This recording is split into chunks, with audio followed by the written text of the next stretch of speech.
താനൂരിൽ നിന്ന് കാണാതായ 2 പെൺകുട്ടികളെ കണ്ടെത്തിയെന്ന വാർത്ത ഇന്ന് പുലർച്ചെയാണ് പുറത്തുവരുന്നത്. പൂനെയിൽ നിന്ന് കണ്ടെത്തിയ പെൺകുട്ടികളുമായി താനൂർ പോലീസ് നാട്ടിലേക്ക് തിരിച്ചിട്ടുണ്ട്. വൈകിട്ട് പനവേലിൽ നിന്നുള്ള ഗരീബ് രഥ് എക്സ്പ്രസിലാണ് യാത്ര. കുട്ടികളുടെ ഒപ്പം യാത്ര ചെയ്ത യുവാവിൻ്റെ മൊഴി വിശദമായി രേഖപ്പെടുത്തും എന്നാണ് പോലീസ് അറിയിക്കുന്നത്. എത്തിയ ശേഷം കുട്ടികളെ കേരളത്തിലെത്തിച്ച ശേഷമായിരിക്കും ഈ നടപടിയിലേക്ക് പോലീസ് കടക്കുക. കുട്ടികളെ കണ്ടെത്താനായതിൻ്റെ സന്തോഷം കുടുംബങ്ങൾ 24-നോട് പങ്കുവച്ചു. പുലർച്ചെ പൂനെയിലെ റെയിൽവേ പോലീസ് സ്റ്റേഷനിൽ എത്തിച്ച കുട്ടികളെ രാവിലെ സസൂൺ ആശുപത്രിയിൽ കൊണ്ടുപോയി വൈദ്യപരിശോധന നടത്തി. പിന്നീട് ചൈൽഡ് വെൽഫെയർ കമ്മിറ്റിയുടെ ഷെൽട്ടർ ഹോമിലേക്കും മാറ്റി. രാവിലെ 8 മണിയോടെ മുംബൈയിലെത്തിയ താനൂർ പോലീസ് സംഘം റോഡ് മാർഗം ഉച്ചയ്ക്ക് 1 മണിയോടെ പൂനെയിലെത്തി. സ്റ്റേഷനിലെയും ഷെൽട്ടർ ഹോമിലെയും നടപടിക്രമങ്ങൾ പൂർത്തിയാക്കി വൈകിട്ട് 3 മണിയോടെ കുട്ടികളെ ഏറ്റുവാങ്ങി. നാളെ ഉച്ചയോടെ കുട്ടികൾ സ്വദേശത്തെത്തും.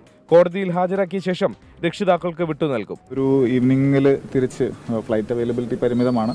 അപ്പം മോസ്റ്റ്ലി അവർ ഇന്നത്തെ ട്രെയിന് നാളെ നേരം ഉച്ചയ്ക്ക് മുമ്പ് തന്നെ ഇവിടെ എത്തുന്ന രീതിയിലാണ് നമ്മുടെ ട്രാവൽ പ്ലാൻ ചെയ്തിരിക്കുന്നത്. സ്വപ്രേരണയാൽ തന്നെ സ്വമേധയാ ഡിസിഷനോടുകൂടി തന്നെയാണ് പോയിരിക്കുന്നത് എന്നുള്ളതാണ് പാരൻസിൻ്റെ അടുത്തും ചോദിക്കുമ്പോൾ മനസ്സിലാവും. നാട്ടിൽ തിരിച്ചെത്തിയാലുള്ള പ്രതികരണങ്ങളെക്കുറിച്ചാണ് കുട്ടികൾക്ക് ഇപ്പോഴുള്ള ആശങ്ക. കുട്ടികൾക്കും രക്ഷിതാക്കൾക്കും കൗൺസിലിംഗ് നടത്തും. മക്കളെ തിരിച്ചു കിട്ടാൻ സഹായിച്ചവരോടൊക്കെ നന്ദി പറയുകയാണ് കുടുംബങ്ങൾ. വലിയ ആശ്വാസം തന്നെയാണ്. നമ്മളെ മക്കളെ കിട്ടിയാൽ ഒന്നും സംഭവിക്കാതെ തന്നെ നമുക്ക് കിട്ടിയല്ല. വീഡിയോ കോളിൽ സംസാരിച്ച് DYSP സാർ നമ്പർ തന്ന് മക്കളായിട്ട് സംസാരിച്ച് ഒരു കുഴപ്പമൊന്നുമില്ല. എത്രയും പെട്ടെന്ന് എൻ്റെ മോളൊന്നും എത്തി കിട്ടിയാൽ മതി എന്നുള്ളത് എനിക്ക് ഇപ്പോൾ പറയാനുള്ളൂ. അളീൻ്റെ ഫോണിൽ ഇങ്ങനെ കാണിച്ചിരുന്നപ്പോൾ മോളോട് വരാൻ വേണ്ടി ഞാൻ പറഞ്ഞിട്ടുണ്ട് മോളോട് വരാൻ. അച്ഛനൊന്നും ചെയ്യൊന്നും പറയില്ല മോളെ ഒന്നും വേണ്ട എത്തി കിട്ടിയാൽ മതി ഞാൻ പറഞ്ഞിട്ടുണ്ട് മോളോട്.